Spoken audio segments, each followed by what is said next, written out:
Hello, Podketeers, and welcome to episode 50. We recorded this episode the day of the 24-hour event that kicked off Disneyland's Diamond Celebration, and we had a chance to do it in the comfort and luxury of Club 1901. It was such a pleasurable experience. I met Bob a couple of years ago as part of a panel that we did at one of the art walks that I was involved in organizing, and every time I speak to Bob, he's just so gracious, and he's very direct and open about his experiences, and it just makes it a pleasure to talk to him on and off the mic. The only thing that I regret is not having a TARDIS or knowing how to bend the time-space continuum so that I can have just a little more time to talk to Bob. But I was very fortunate that we had that time. I thank him so much. But I'm very excited to let you guys know that we have some future projects that we'll be bringing you that involve Bob. And I can't wait until we can share a little bit more about them, so stay tuned for that. Before we jump into the episode, I'd like to remind you that you can find out more about us and previous episodes over at podketeers.com. While there, you can sign up for the birthday shout-out list, check out the shirts that we have on the gear page, and if you want to drop a few cents into the Podketeers tip jar, you can do so by clicking on the Shop Now Amazon button on our homepage. This is possibly the easiest way that you can support the podcast other than just by listening, because it doesn't cost you anything if you're already shopping on Amazon. Buying through our link will tell Amazon that you want to take a little bit of that transaction, put it in our tip jar as a commission, and whether you're buying Disney books, Disney toys, Disney clothes, toothpaste or toilet paper, it doesn't matter. A portion of that sale will go to us, again, as a slight commission, and if you take the time to do that, we sincerely appreciate it. Finally, if you want to hook up with us on the social networks, we're at facebook.com/Podketeers, and we are at Podketeers on Twitter and Instagram. That's it. I'm going to let you guys jump into the episode. To all of our new listeners that have just recently jumped on, to all of our old listeners, thank you so much for listening. And remember that we have a Podketeers First 50 achievement coming up. So if you've listened to all 50 episodes of Podketeers thus far, you've unlocked an achievement. So grab the graphic and post it on your social networks. Use the hashtag Podketeers First 50. We appreciate all of the love and support. So thank you so much for that. So with that said, I'm going to let you guys jump into the episode. We hope that you enjoy episode 50 of Podketeers with Disney legend Bob Gurr.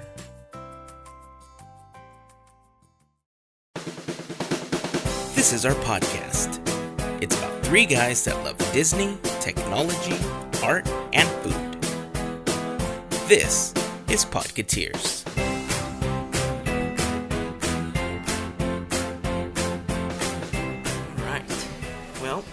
Hello, Podketeers. We have the pleasure of sitting at 1901 at Carthay Circle at California Adventure, and I have the absolute pleasure of sitting here with Bob Gurr. Let me interrupt just a second. This is picking. How about, is the area sound too loud?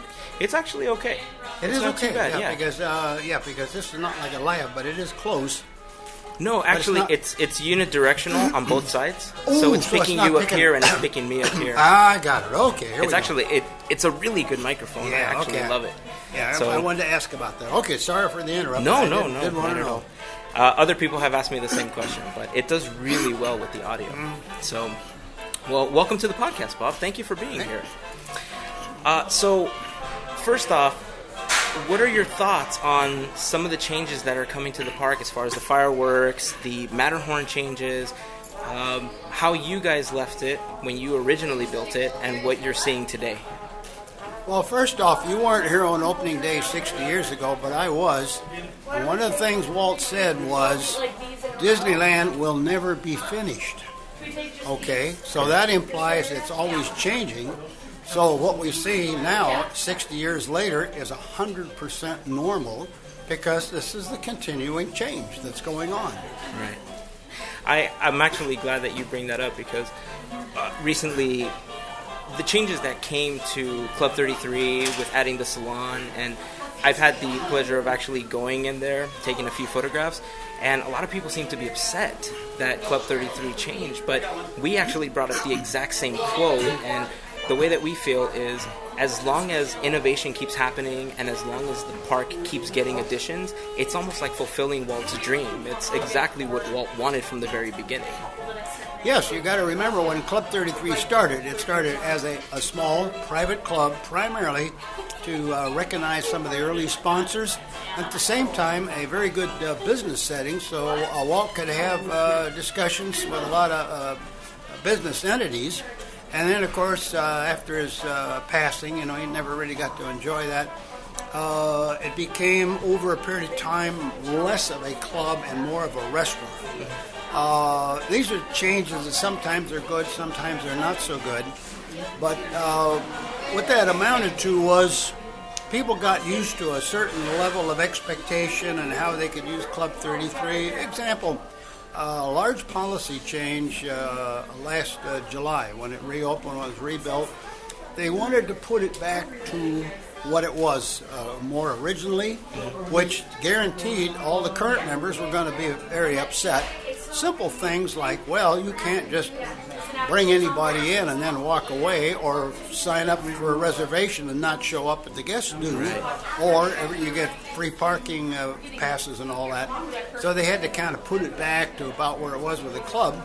And then the menu had evolved over the years where it was a la carte of various sizes. So to put it back like a club, it's fixed price. So in other words, this is class. This is the way you're supposed to do stuff. And of course, the price was high enough that a dinner that starts at $100 will usually startle somebody. But if you're a member and you're at the table with your guests, you get 15 or 20% discount, which puts you back to the regular price. Right. Well, that's an improvement in a way, and tries to put the club back to the original idea of a private club for people that Walt had. But you're guaranteed to upset people for various reasons.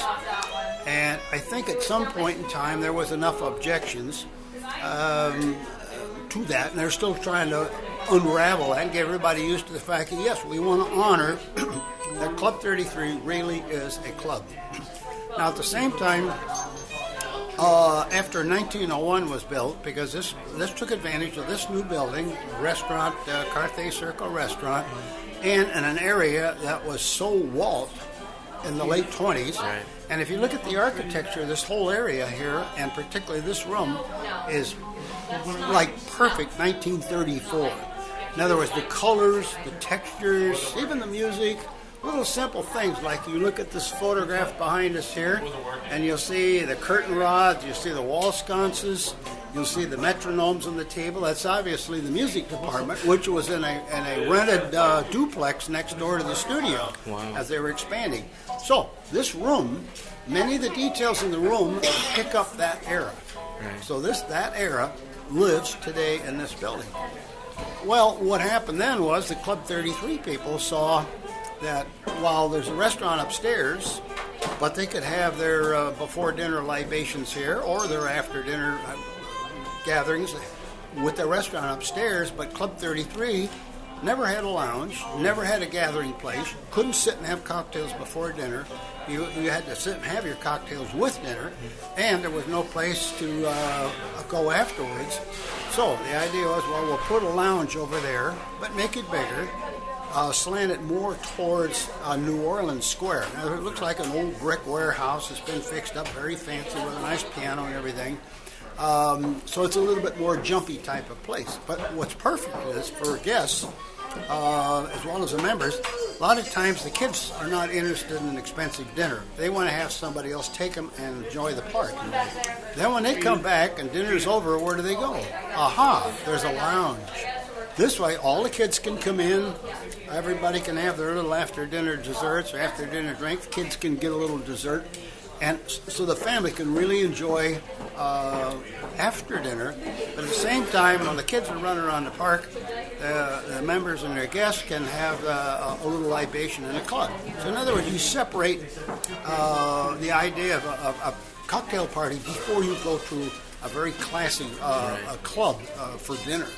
So that way, that's an extremely good design. But they're still working out how to make everybody happy with that. I think there's always going to be somebody that's not going to be happy.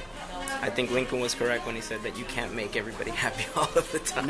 No. I know that, for example, There's been instances where people who have paid all that money all those years to be a member of Club 33 have blatantly violated the new policy, which is really the old policy, going way back to the early policy, and they were terminated. Well, you never terminate rich people, and you don't terminate upset rich people. So this is a firestorm I stay away from. I would definitely do the same. Well, let's steer you away from that firestorm, and let's talk a little bit about growing up.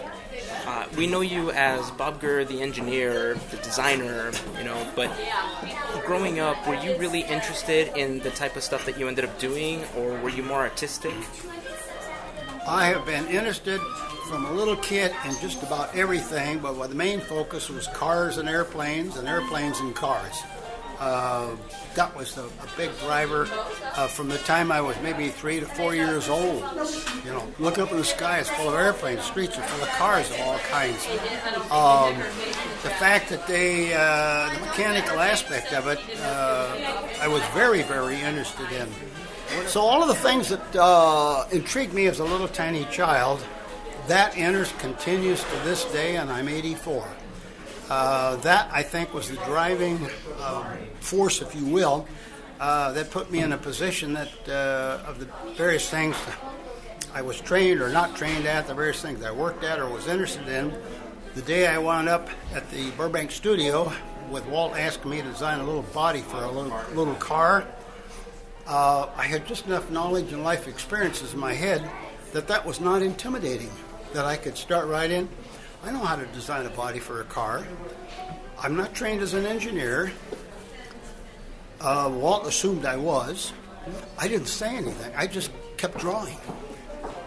Everybody at Disney, early Imagineers, were exactly in that same boat. They were asked to do stuff that had never been done. And they had no fear. We're just going to go learn how to do this stuff. A lot of us are self-taught. Generally speaking, people were like Walt. They're all curious. If you're curious, you're always looking at things all the time. Want to know how things work, especially the stuff you don't know anything about. So you spend a lot of time looking at stuff, and you may never use that knowledge. But what if one day Walt asks you to do something? I know a little bit about that because you've been a curious person. So that is a constant, all I can remember in my entire life. I remember a story that I heard you tell once that really employs what you just said, and that was when you were building the tracks for the Matterhorn. That the Matterhorn was basically this conical object that Walt just said one day, add a track to it. I just want a roller coaster. Go ahead, design it. And the fact that you didn't know about slopes and that you didn't know, the trigonometry part of it. Can you tell us a little bit about that experience? Sure. Walt had come back from a summer of working with the third man on the mountain in Switzerland, and was very taken with the shape of the Matterhorn mountain and the history and the drama of it. So he added that to the 1959 project that we were going to do. Obviously Matterhorn, submarine, and monorail. And he showed me these drawings of a little bobsled, which obviously has ice runners on it. And he says, well, we're going to have wheels on it. We're going to have a roller coaster. And we're going to have Aero Development build it. And Freddie Jurger has already built a scale model of it. And it has a hole in the mountain because the sky ride's going to go through there. And I want you to put a roller coaster track in there. And oh, by the way, put 2 tracks in there. Well, that's a packaging problem. Normally a roller coaster is out in the open, relatively simple turns and plan view placement, and it's all wood, and you can see the whole darn thing, and you can watch the cars on it. Okay, these cars are going to be hidden in a mountain where they're not visible to the operator, so we have to have some kind of a ride control system. 2 tracks has got to really twist and intermingle. The 2 tracks have got to clear all of the major steel that's going to hold up this building, the building with the hole in it. So there's a whole bunch of constraints. And this is, oh, by the way, before computer, which meant you can't model things in 3D, and there was only a few months to do it. And I have pencil and paper, and a little thing called a compass pen. But to lay out this track, track goes up and down, and the first thing about roller coasters is it has what's called a neutral slope. You can go down and then come back up that slope, but you can't go any higher or the car will stop. So you visualize you have this equation that goes for, say, 1,500 feet, and it goes up and down, but it never quite gets, it can't go higher again. Okay, every time you go down and come back up, the speed will change.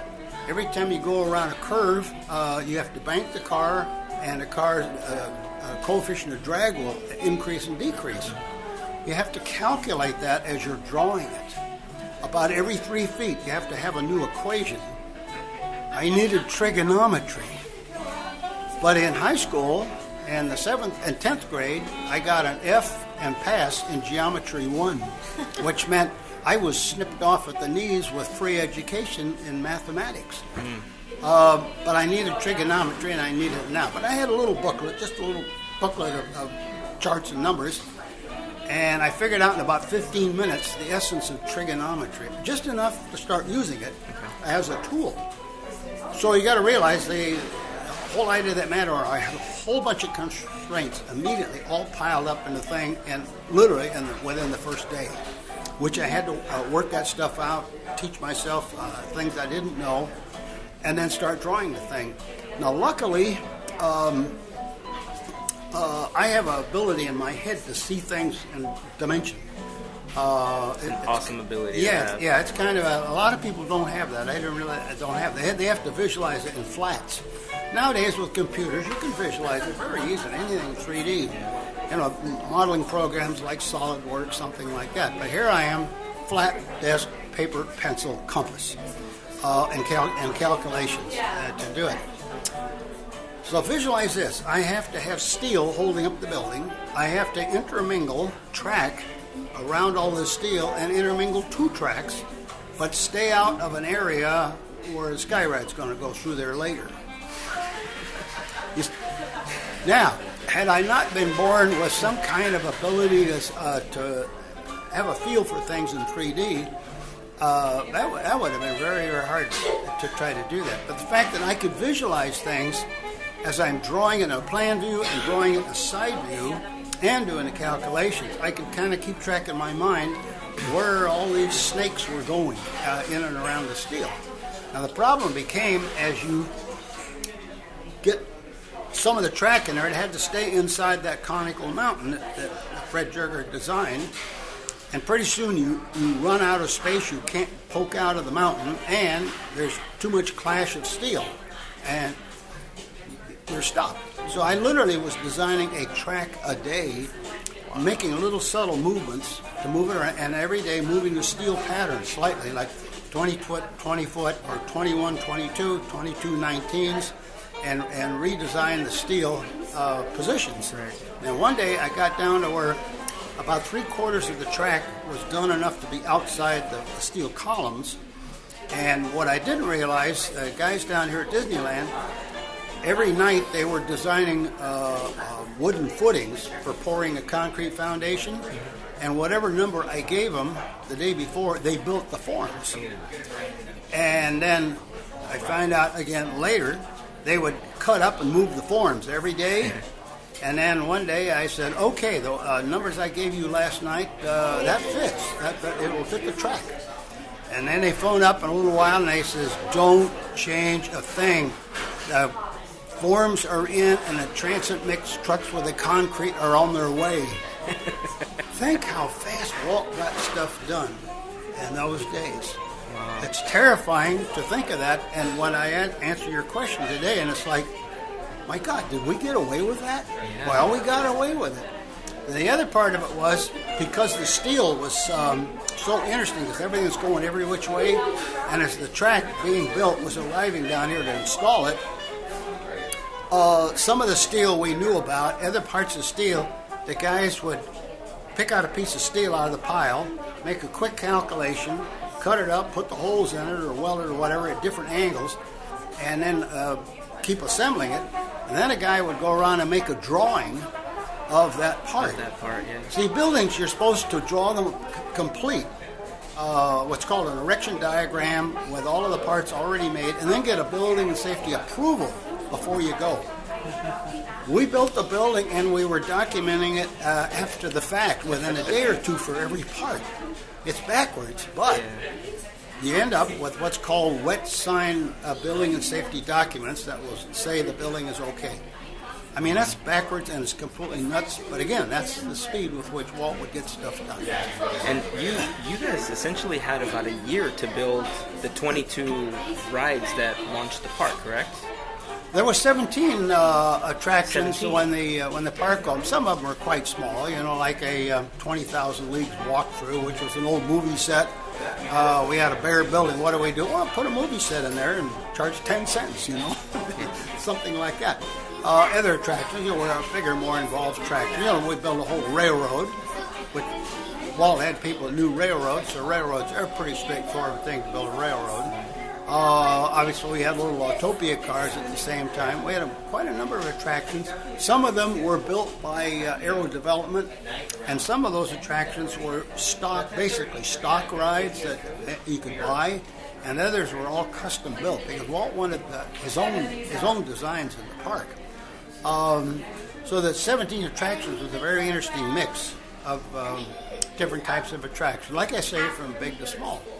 And then, of course, by the end of 55, Walt was looking forward to what are we going to do for 56. And, of course, starting with 56, 57, we had a whole bunch more stuff. And, of course, here comes the 1958 project, where we added excursion cars to the railroad, so we really have really good capacity.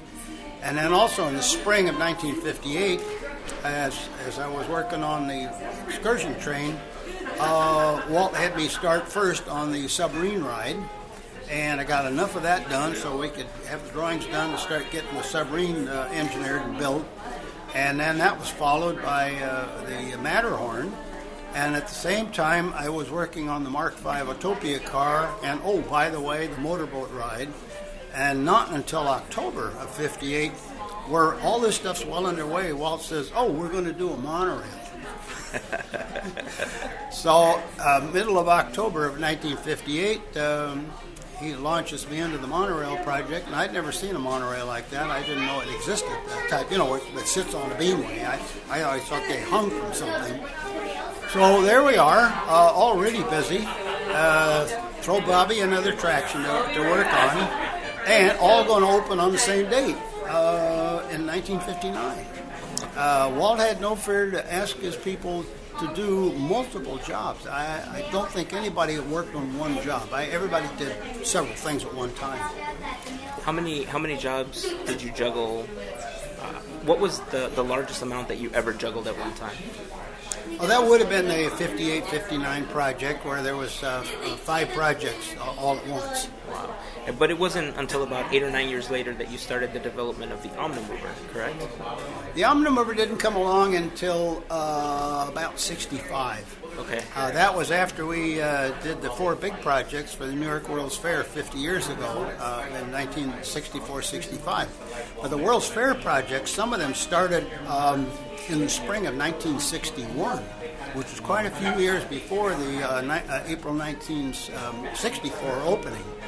I know in the case of the Ford Magic Skyway, which was a very complex ride system, he had me start on that on July 8th, 1961, even though it was still several years away. But that did take a long time.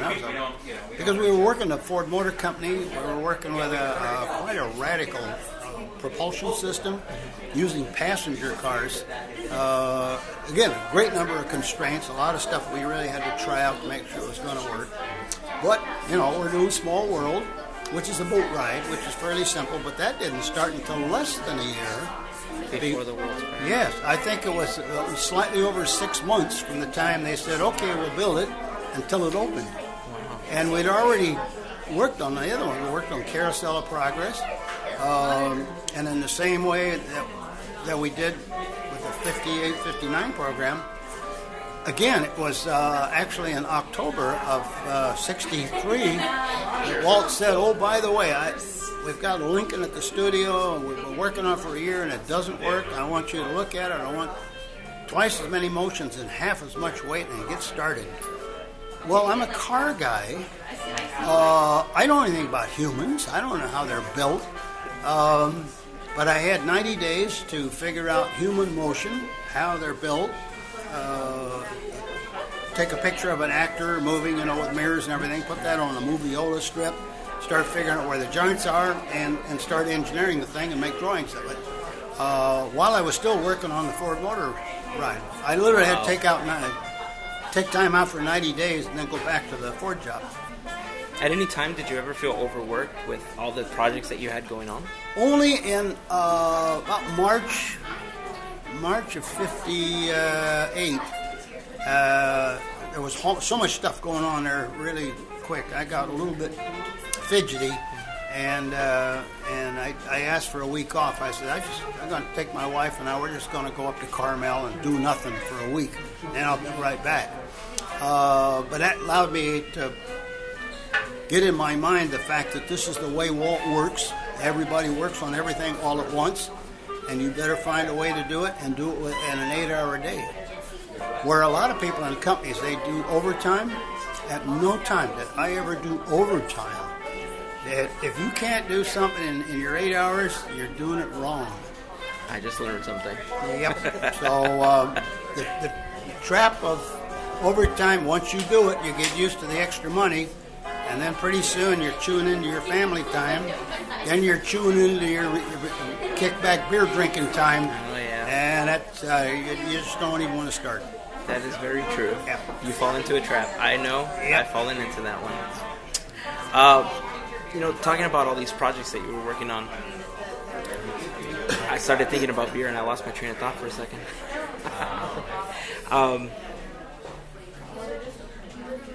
Wow, I completely lost my train of thought. Well, jump on another track. Okay. Considering that you're such a car guy,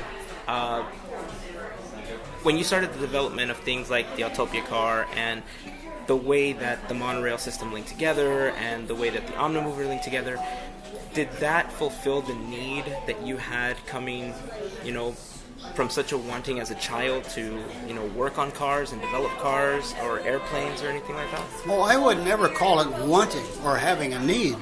It was, this stuff is cool. It's interesting. I like to mess around with it. In an auto shop in high school, I had no fear to take my old Model A Ford, pull the engine out, and totally rebuild it and put it back. I had no fear to do a clutch job on a 36 Ford 3-window. It's the stuff you like to do. But I would never call it as a need or a want. And it slowly evolved, as I mentioned earlier, that when Walt Disney called and there was mechanical stuff to do, besides car styling, was mechanical stuff. This was sort of a natural progression of the stuff I'm always interested in. But it was never a have to do or a need or self-fulfillment or something, which everybody talks about and writes about. That must be somebody else's passion. Mine was just a regular chug along at the stuff you like. It's a good philosophy to have. I think a lot more of us should actually try to live that way. I think we get caught in the trap of life tells you to work a certain way and you think it's the norm and you forget the simple things in life of just do what you like to do. Well, yes. Example, let's say in the role of education, people will be told you must have your life goal, you must have your career path. To me, a career path is you're sitting there with your blinders on and you can't see anything that's interesting coming out of right field or left field, and that might not be the objective that might be the best for you. So, as when you chuggle along it, you could say, yes, I have a career path, yeah, sort of, but I can be deflected at any time by something that's more interesting. And so many of the interesting things I did that were a change of path was because I was open to any crazy idea coming from any direction. So I never had a feeling that I had to be on a career path to do anything. I'd say also in hindsight, up until I was quite a few years into working with Walt Disney, it had never dawned on me that I was supposed to have some kind of a path. I just went for the stuff that looked interesting. Do you think it was a trait that you began to learn from just how Walt interacted with all of you in the studio and at Imagineering? Because from what you're describing, Walt seems to have a lot of those qualities where when he got interested in a subject, he would go just full steam ahead, and he would tell you, hey, I like this, let's build this. I just got into this, let's build this. Is it something that you think you picked up from Walt at Imagineering? I don't think so, because you look at Walt and you look at all the other Imagineers at the time. They were typically interested in a lot of stuff, and the stuff that Walt would like to do, which he always called stuff, is it sounded interesting to him, and the minute he started to talk to us about it, it also sounded interesting. So it wasn't a case of sitting there waiting for an official order to proceed. It was a conversation that would get started with, he'd walk up to somebody, or let's say he'd come in my office and he'd say, Bobby, we're thinking of, and then he'd say what it was, and then he says, well, what do you think? And that leads to, well, what do you think if? So in other words, projects which started with ideas just starting to float around a little bit, and I have a sense sometimes Walt pretty much had his mind made up what he was going to do, but he wasn't sure. But he could become more sure as he talked to people, but at the same time, he could talk to people about an idea, and if an idea didn't look or sound right, he could tell, and somebody's reaction was, well, maybe not. That way, Walt never put us on projects, hardly ever, that turned out to be a failure after you do all the work. So in other words, everything always made sense, ultimately. And that way, after 2 or 3 projects with Walt, you had no fear of whatever he was starting to talk about that we were going to work on, because his batting average was so good. I think I've heard it been said before that he was really good at basically taking all of the traits of one person and just giving them projects that he knew, like you said, they were always going to have a perfect batting average. Oh, no.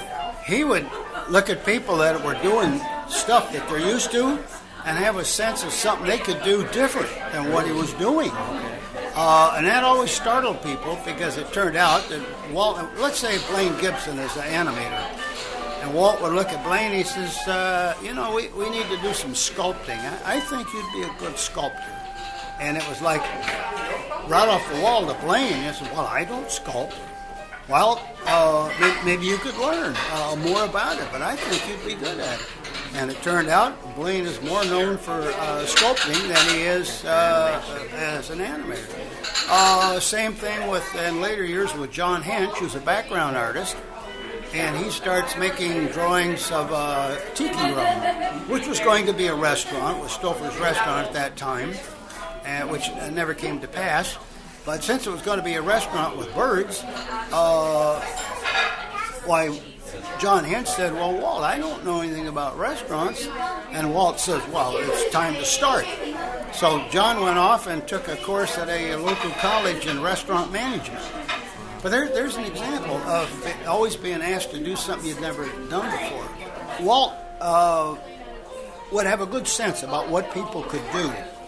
And it was not necessarily in their line of existing work that they do. You could look at almost everybody. Look at Mark Davis. He was a stellar animator, in the early 30s type of art. And then one day Walt said, I want you to come over to Wet Enterprises, and I want you to design scenes with gags for attractions. And it startled Mark, because that's not his line of work. He does classical cartooning, classical paintings of women and girls and everything. Superb animator. Well, why is he going to do a string of gags? Cross everybody. Yeah, okay. Don't worry about it. Yeah, why don't we... Oh, it's okay. No, let's keep going. Take some orders here. Menu. Yeah, Want to okay. get ready? Yeah, all right. Here's the menu, guys. So that's kind of unusual in a company, because usually people are hired for whatever their resume said. Walt was never interested in your resume. And several times he would snip at people and say, somebody dragged something in there, very proud of him. He says, I'm not interested in what you've done. I'm more interested in what you're going to do. That would always startle people, because classically the world is, you get a job by showing a good resume, or you answer an employment request for a resume. But in the case of Walt, he kind of look at you and think of what you might be good at. How is it that you came to work for Walt Disney? How did that opportunity even come up for you? Well, in 1954, you got to realize Disneyland construction was underway. They had to add more and more what we would later call Imagineers, like one of everything. And they had a need for somebody to design a body for a little car, like a typical little gasoline bump car. And they were trying to get a body built or designed at the Art Center College of Design down in L.A. as a student project because Walt was out of money.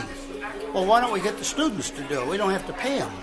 And the headmaster of the school, Tink Adams, told Walt, he says, well, there's no way that our students are going to do anything for you and not get paid for it. So as those meetings were coming to an end, I happened to be at Art Center that day. And there was a guy who was a job placement officer who had helped put me at the Ford Motor Company some years earlier. Walked by and says, "Say, Bob, do you do outside work?" I was working for an industrial design company. So I don't do outside work, but I said yes. So, now there's a clue. You say yes. Next day, phones up and says, "Meet Mr. Irvine at the Walt Disney Studios in about 20 minutes. Drove out there. Mr. Irvine was waiting for me. Went inside the building, looked at the idea of this Disneyland project, and they showed me a little mechanical chassis of a vehicle in the back lot and said, "We want a body for that." I knew exactly what to do from the get-go. I went home and I made a couple of drawings, came back on Saturday with some drawings, and I think for only one more week I brought some drawings in. And then one day, Walt said, "Well, there's going to be a lot more stuff to do here." And I started joking. He said, "Well, maybe I ought to quit my day job and come over." Hired on the spot, just like that. But he was hiring people right and left. And by the time the park opened, we had probably 50 Imagineers. But at the end of '54, Walt had only gathered up 18 people. 11 out of the studio, 7 from the outside world, and I was one of the 7 from outside. And of that 18, today there's only 3 of us still living, and the other 2 are 96 and 97. So I'm the youngster. I'm 84, so I'm the one that has to go do all these events, do all these interviews, and answer all these questions. Well, I appreciate that you're answering all these questions. One of the things that I've always wanted is I've been wanting to find a copy of your book because I know I heard you mention one time that having a book like that is you were the first-hand person there. There's all these historians that try to gather all these facts and all this data, and it's their opinion. They're trying to gather all these thoughts, but when someone like you writes a book, you're getting the first-hand knowledge, who you worked with, all that.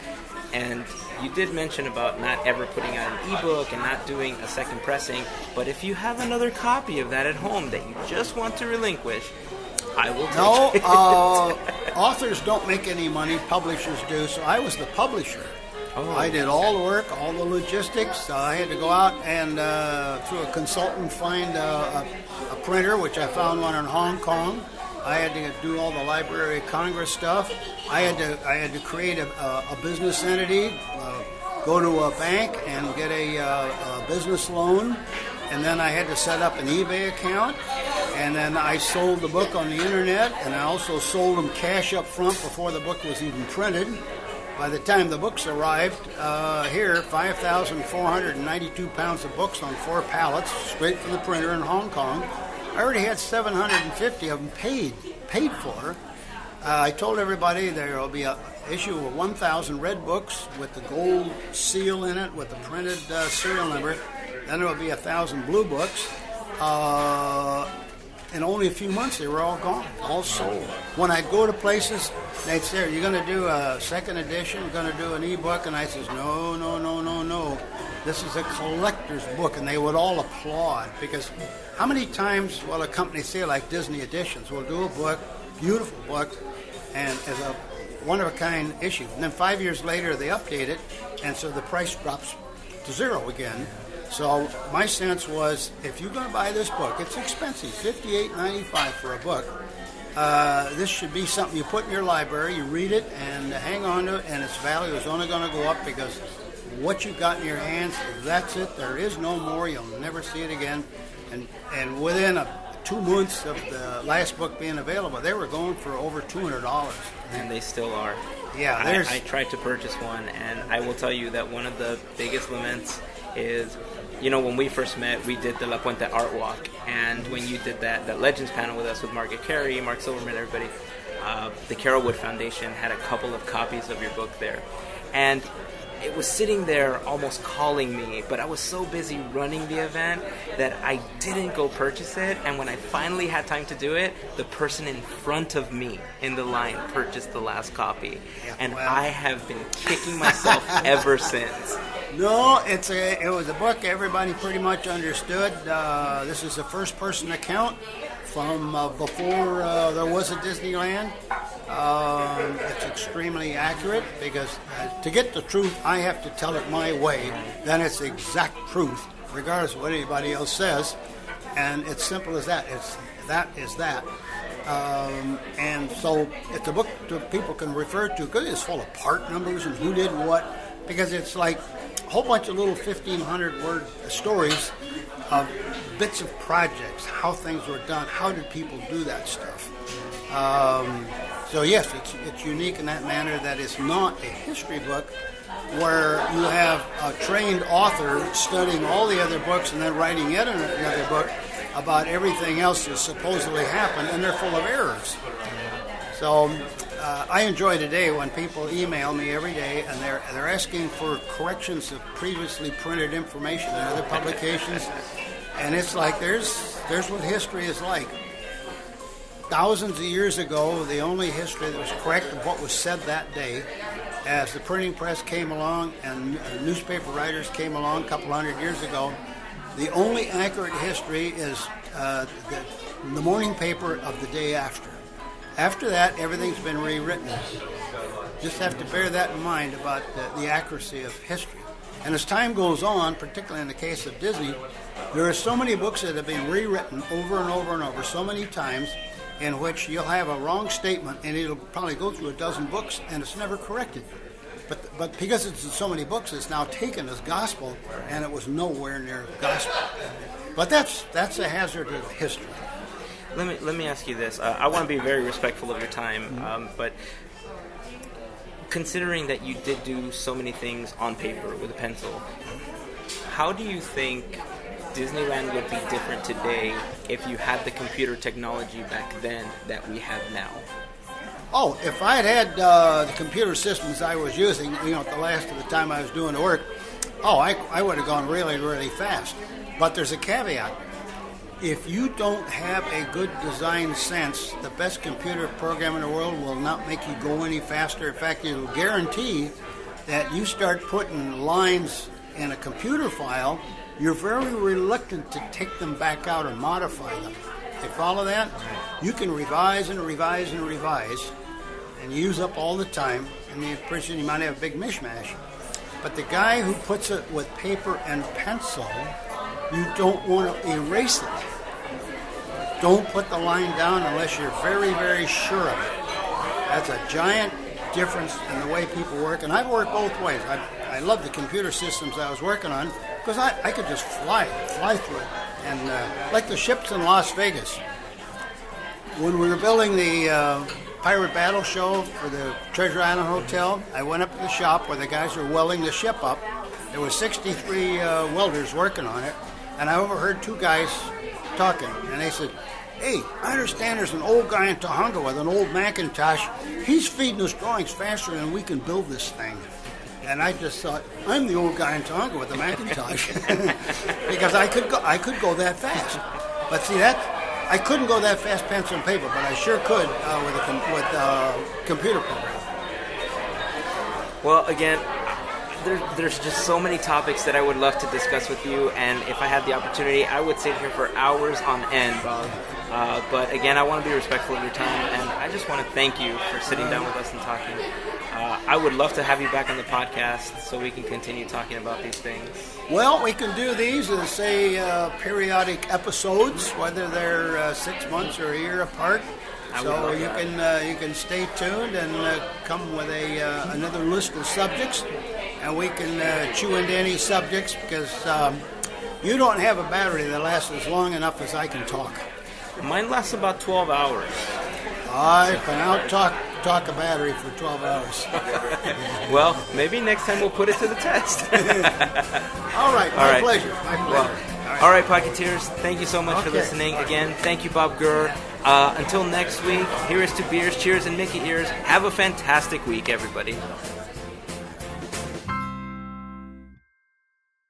Wow, I completely lost my train of thought.